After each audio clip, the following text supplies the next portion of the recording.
Okay, so now I got my two side pieces nailed in on a little bit of an angle, and now the thickness of this is 3/4. Actually, it turned out to be just a little bit over 3/4. So that's one thing to always check when you're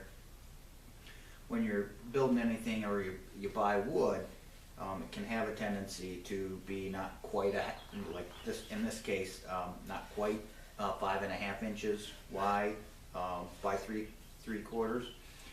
So always double check it so that you know that when you cut these pieces, you don't just assume that that's 3/4 and 3/4 is 1.5 inches, because this one didn't turn out to be.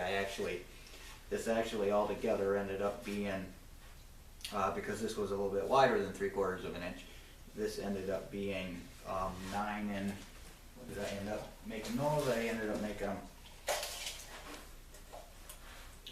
yeah, 10, almost 10 3/4. Okay, so that's saying that these were just a little bit wider.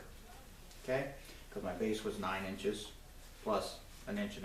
If I assumed that those were 3/4, would have been 10.5, but it's not. It was actually ended up being about a 1/4 inch, having to be a 1/4 inch wider. But as you can see, I've got those flush because I double checked my wood before I cut. So now I've got my edge pieces with a little bit of a lip in there, which will hold the seed in, and I've got a little bit of a gap underneath so the seed will fall out through. So now the next step is putting on the top. Okay.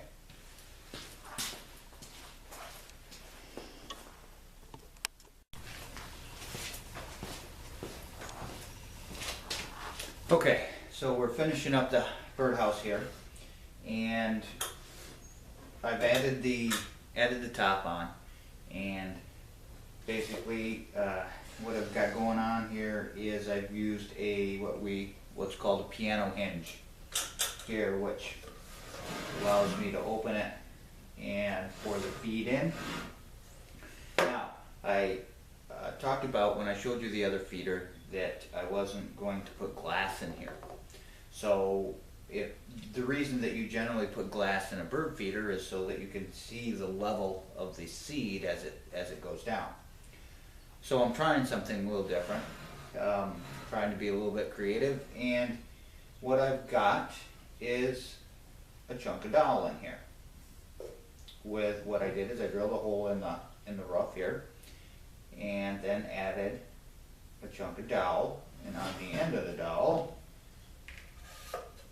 is, and in a little bit closer, is a wire nut. Okay, and I just screwed that right onto the end of the dowel. So now the dowel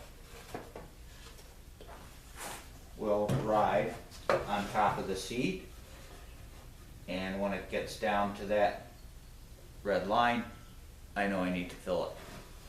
So I'm going to give that a shot. I haven't seen anything like that, and I thought that just might work.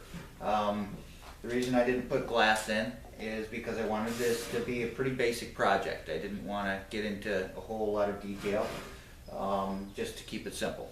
A lot of times when you're dropping the glass in there, you have to rip a little 1/8 inch groove in here and then fit your glass, and then go get your glass cut if you're not real good at cutting glass. So I want to keep it simple and basic. So I also added this wire right here is nothing more than a suspended ceiling wire that I've got in with the live hooks. Okay, so there you have it.